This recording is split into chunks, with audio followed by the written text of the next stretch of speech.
Today I'm checking out Climate of the Hunter, which I would categorize as an art house vampire film, even though you're not sure if there really is a vampire or not. It's not the first time art house and vampire has been mashed together. Jess Franco made a career of it. Even the original Nosferatu was pretty art house for its time and still is.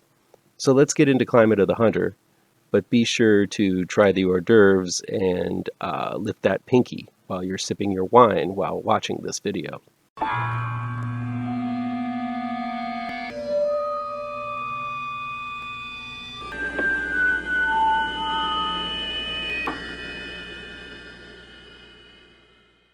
Welcome back to M.L.Miller Frights, a part of the Kings of Horror Network.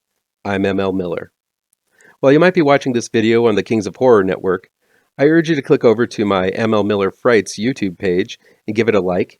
Please share with all of your buddies. Click subscribe to this channel, and don't forget to ring that bell for notifications. Climate of the Hunter is new on-demand and digital download from Dark Star Pictures. It's directed by Mickey Reese and written by Reese and John Selvage.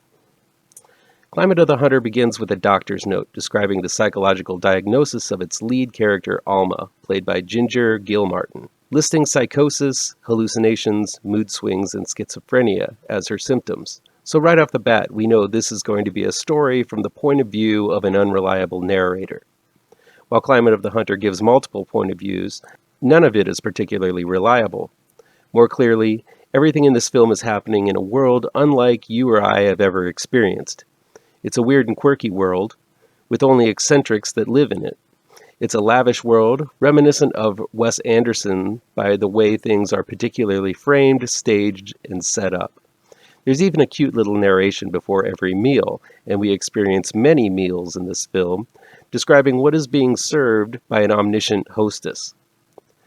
If you don't mind slipping into a dreamlike world that is glossy around the edges, prone to diatribes, anecdotes, and sidebars, and one that seems to not follow the rules of reality that we know it, Climate of the Hunter is going to be the film for you. Alma's sister Elizabeth, played by Mary Buss, is a buttoned-down and proper woman in her later years.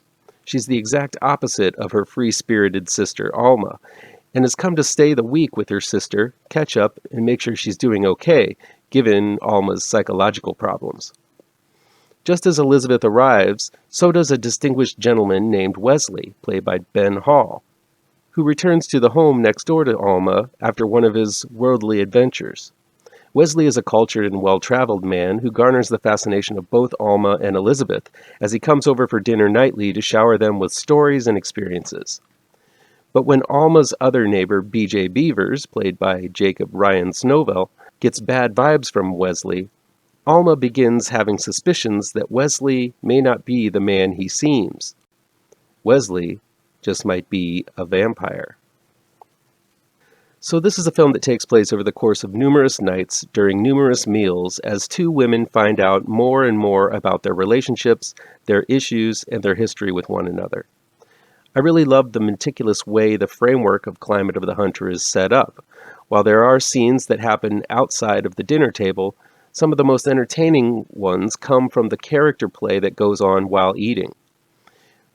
While later in the film, the trio is joined by Wesley's persnickety son Percy, played by Sheridan McMichael, or Alma's snobbish daughter Rose, played by Danielle Yvonne Ploger. Most of the time, the camera flits back and forth between these two women competing for attention from this mysterious man. Due to some elaborate and clever wordplay from director Mickey Reese and his co-writer John Selvage, never was I bored listening to the expansive stories and undertones that are often quite sharp and pointy, disguised under the pretense of civility and high class. Each actor plays their part superbly, highlighting their eccentricities as well as their feelings common and relatable like sibling love, competitive jealousy, and protective urges. This is one of those films that feels like it might have been originally envisioned as a play, with the attention focused more on script and character than a wide variety of scenes. When we do switch scenes, it's not for long, but these breaks between meals are still extremely important to this intricately laid house of cards that is the script. Everything culminates to a truly bizarre final meal that is psychedelic, surreal, and absolutely unsettling. Is Wesley a vampire? Who knows? As I said earlier, the main narrator is nuts, but she may be the only one crazy enough to survive the week. Climate of the Hunter is a marvelously creative and unique slice of genre that seems to have the dual goal of charming and unnerving the viewer all at once. This is a gorgeous and fascinating film. Sure, it's pure art house, and if you hate artsy-fartsy, there's a lot of that to hate here. But it worked fabulously on me.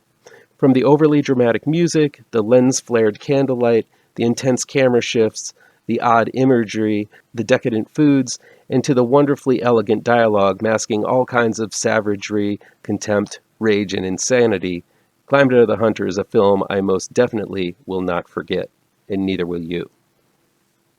That'll be it for today. Please chime in the comments down below and let me know what you think of this video. How on the nose or mind-numbingly wrong I am, or you can counter with your own review. If you like this video, please pound that thumbs up button. Share this video with your social media addicted pals. If you're looking for written reviews, you can find them on M.L.Millerwrites.com. Don't forget I have 2 new horror comic book trade paperbacks you should look for. Both Grave Trancers and Pirouette, collecting never-before-published issues, can be found in only the finest of comic book stores right now. And be sure to subscribe to this channel and ring that bell for alerts to be the first to see my future videos. Thanks so much for your time, and take care.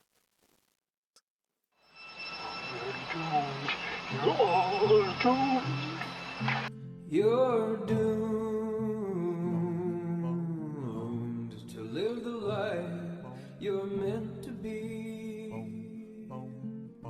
stuck inside your reality. You're doomed. Oh, you're doomed. You're doomed. You're doomed. Live the life that you are meant to be. Live inside that reality.